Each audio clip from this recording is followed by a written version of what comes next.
Hello everyone, in this video I'll be showing you an ELK STALLION Wildheart Barbarian build guide from Baldur's Gate 3. So the Wildheart Barbarian brings a lot of unique synergies to different builds, and this one's quite fun because you get to run around the battlefield a bunch, and it's an interesting class. So I'll be going through all the abilities that we'll be taking, the different gear that we're going to be using, and just some general tips and tricks for playing this class. Now, this is a class that does benefit from strength potions, but I'm not going to calculate the ability scores based on that, just to make it easier for people that are leveling.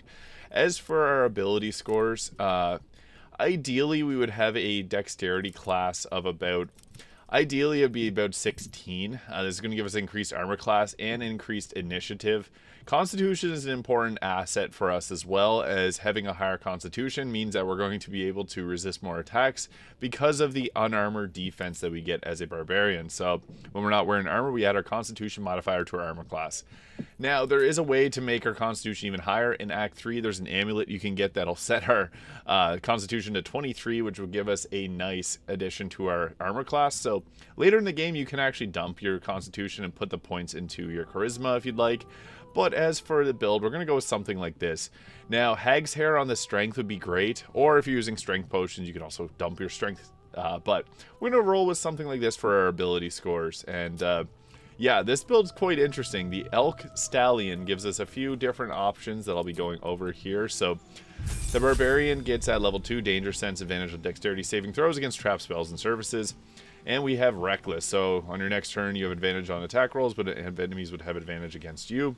It's using an action, but yeah, we're going to go to level 3 here, which we get to use our subclass. Now, you get a nice free cast of Speak with Animals, which is awesome because Speak with Animals is one of the most fun flavor spells in the game, and not everyone gets that. So for our subclass, we're obviously going with the Wildheart. I have builds on the Berserker and the Wild Magic. The Wild Magic's kind of funny, but yeah, we get to choose our Bestial Heart here. Bear is what I would say is probably the best Bestial Heart, but for the purpose of this build, I was requested to do ELK Stallion. So the ELK Heart, while raging, you can use Primal Stampede, and your movement speed increases by 4.5 meters. So we get this nice Primal Stampede. It's not crazy high damage, but it uses an action and movement speed. Charge forwards, attacking all enemies on the way, and possibly knocking them prone. So you'll have advantage on attacks against prone enemies. This is going to be nice to just set up a knock people down. And then our rage ELK Heart here. So this gives us that extra 4.5 meters of movement speed. Now you can take the Rage Bear Heart if you'd like, and we'll continue with the Stallion Bestial perks. But what's nice about this is you get that heal there, Unrelenting Ferocity, and then the Bear Heart Rage, which makes it so that you're resistant to all damage types except Psychic. Currently, when we rage, we're resistant to all physical damage types, just not the magic types. Now, with this, the ELK Heart is extremely powerful, so you can also add in different piercings too, which is kind of funny. I already put some piercings on my character, but these are some interesting little things you can add to the character. Actually, it's funny, it takes them off if you go without them, so we'll just leave it like that. And that Speak with Animals, make sure you use that often, because Speak with Animals is extremely useful. And you can change your Bestial Heart at any time, which is quite nice. As for our first level, there's a couple perks that I would recommend. Allured with a +5 to initiative is huge. This gives us the increased movement speed, or the increased chance to go first, and then we can line up our knocking people prone. And then we also can't be surprised, which is massive. Now, there is another benefit to this. I would also recommend the mobile, so your movement speed increases and difficult terrain doesn't slow you down with your dash. And if you move after making a melee attack, you don't provoke opportunity attacks. Now, that's a big part of this because we're so mobile that we sometimes do proc some opportunity attacks. Now, you can avoid that altogether if you're going to use the mobile perk. I do think that it's probably best to just stick with ability improvement. But Great Weapon Master is also a nice option. So when you land a critical hit, you get a bonus action attack. And then you can also get a +10 to your damage with -5 attack rolls. So you can turn that penalty off. Great Weapon Master is fantastic. For the purpose of this, I'm going to go with our ability improvement. I would recommend taking your strength up early game. So you get to late game and you have strength potions, then you can not focus on your strength. I'm actually going to increase dexterity just to show off the high armor class that we can get with this, but I would recommend bumping up your strength. Now at level 5, we get our nice power boost with the extra attack, and our movement speed increases by 3 meters when not wearing heavy armor. We're obviously not going to be wearing heavy armor. But what's nice is if you want, you can try out the different bestial hearts, and bear heart is really great. But yeah, we're going to continue on with that elk heart, and then here is where we get our animal aspect. So get another rage channel there. And the so there's the aspect of the beast elk. So this gives you aspect of the elk, giving yourself and nearby enemies allies increased movement speed. So this here gives you a plus 1.5 bonus to your movement speed. Really nice. I want to take the stallion first because this is what was requested. So the beast heart stallion dashing grants you temporary health points equal to twice your barbarian level. So that's pretty nice. And there is I guess there's a couple ways we could go about doing this, because you could go with adding in the thief later on to get an extra bonus action, and then we can rage and use this at the same time. But yeah, we're going to take this, and you can also dash outside of combat, so that's a little bit of a little cheat code for you guys. And at level 7 we get our feral instinct, which is awesome, +3 to initiative and can't be surprised. So that's basically like the alert perk, but only a +3 instead of a +5 to initiative. So we're going to likely be going first in combat with that, which is awesome. Now for level 8 we also get the land stride. Difficult terrain no longer slows you down. This is massive because we're going to be moving around a lot as an elk stallion barbarian, so that's huge. We can also go with our, as I mentioned, mobile is a really nice perk for this. I would recommend mobile, or I guess mobile is a pretty decent one with the increased speed. So 3 meters movement speed increase is awesome. Opportunity of that, we won't get hit by opportunity attacks, and we already don't get bothered by difficult terrain, so it is kind of a slightly wasted perk. But Great Weapon Master is awesome for that extra attack and the extra 10 damage. I would recommend that one. Alert still has some benefit because the +5 to initiative is huge.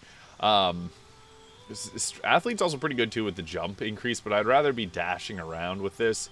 And I would say ability improvement's probably our best option here if you don't want to go with Great Weapon Master. So we're going to take this personally because I think that this ends up being stronger. And again, I'm going to go with our dexterity, but you want your strength and constitution up. So I'm just going to do this for the purposes of showing off what the armor class value can get itself up to. Now, level 9, brutal critical. You're trained to swift strike and strike swift and true. When you land a critical hit, you roll an extra damage die as well as the normal additional critical die. So, better criticals. Big thumbs up from Jason.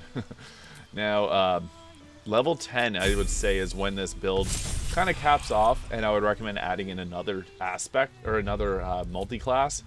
So we're going to take the aspect of the elk here. So this gives us the increased 1.5 meters movement speed to all of our allies, which is, it's just nice having extra movement speed. This benefits if you have a team of a lot of martial classes that need to run around, this is super useful. So I want to take the elk and the stallion just to show off what this build is possible of doing. So yeah, it was a request.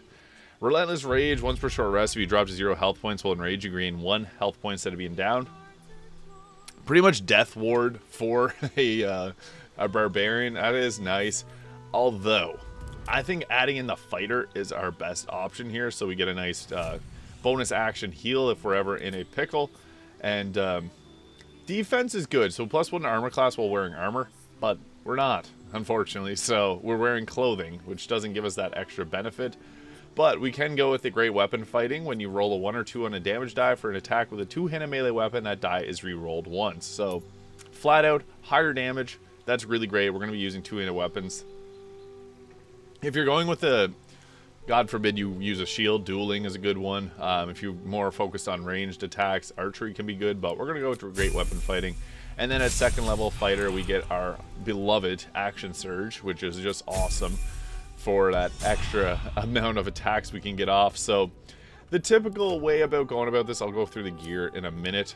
We want to have our aspect of the elk on at all times. So the elk aspect gives us that nice plus 1.5 meters movement speed, and that applies to all our allies. So that actually helps out quite a bit. We can also give ourselves the speak with animals, which is awesome to be able to, speak with animals. But a big focus of our build would be getting in there and I can't rage outside of combat, but we want to be using our rage elk heart, and then using the skill that comes with that, the Primal Stampede, to deal as much damage as we can. So charging forwards, attacking all enemies in the way, and possibly knocking them prone.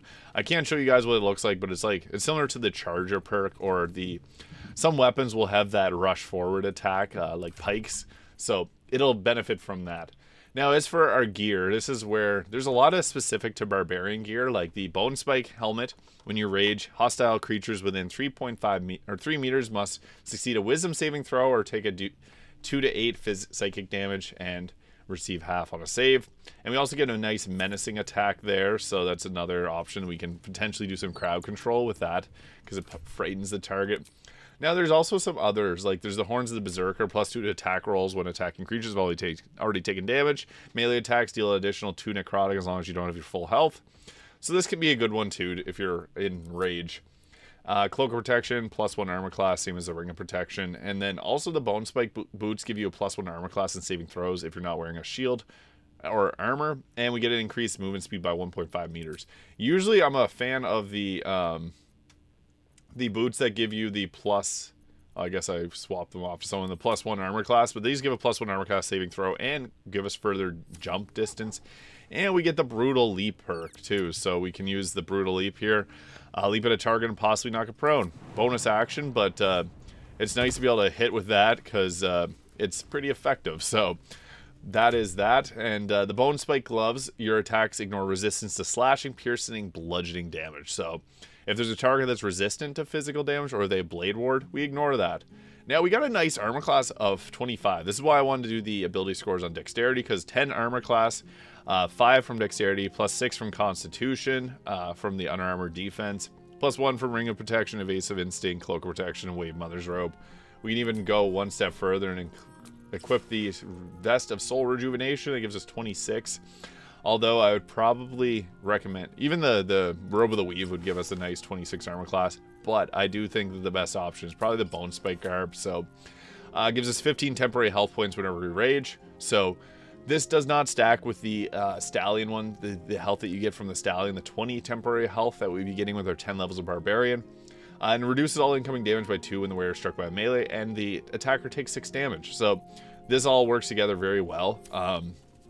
Whenever you rage, you're going to get your temporary health. And then once your temporary health goes down, then you can go with your dash to be able to get the temporary.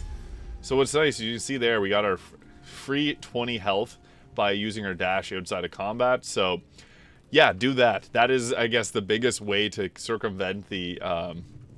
I guess if you don't want to go into rage right away, you'll get that nice +20 to your health. But the Bone Spike garbs, you don't have to use this as it's just a suggestion. I also like the Crusher's Ring for the 3 meters extra movement speed. So we actually have quite a bit of movement speed on us. With the Strength Potions and the Constitution Amulet, we got a lot going for our character. So into here, we have a +8 to initiative. We have 17 meters of movement speed. So we're running around everywhere. And yeah, it's really nice to have. So I recommend that. And then also I'm using the Strength Potions because the Baldur's Giant Slayer has slashing damage that ignores resistance because of our Bone Spike gauntlets, but doubles the damage from your Strength modifier, and this weapon attack gives you advantage on attack rolls against large, huge, or gargantuan enemies. We can also make ourselves a giant, so that's one of the cool things about this. We can become huge ourselves, and then our attacks get even further stronger. So that's really nice. We also have all the benefits from that weapon. I would also recommend having crossbows just for range damage. You can also go with like more of a throwzerker style build, but I'd rather be if you're a berserker barbarian, that's a little bit better. But yeah, the focus of this build is just to get in, use your Wildheart ELK Heart, and then Primal Stampede your way to knocking creatures prone, and then just attack them. So while this isn't I would say the best barbarian, I would say the berserker throwzerker is so much better. I was requested to do this video because, hey, you don't have to be the perfectly optimal class at all times in Baldur's Gate 3. There's a lot of fun being had in playing something that suits your own unique playstyle, or just doing what you want to do in the game. You can beat this game with literally any class. So there it is. That is the Wildheart ELK Stallion Barbarian build guide for Baldur's Gate 3. Thank you so much for watching. If you found this video useful, please hit the subscribe button below, and I'll see you all in the next video.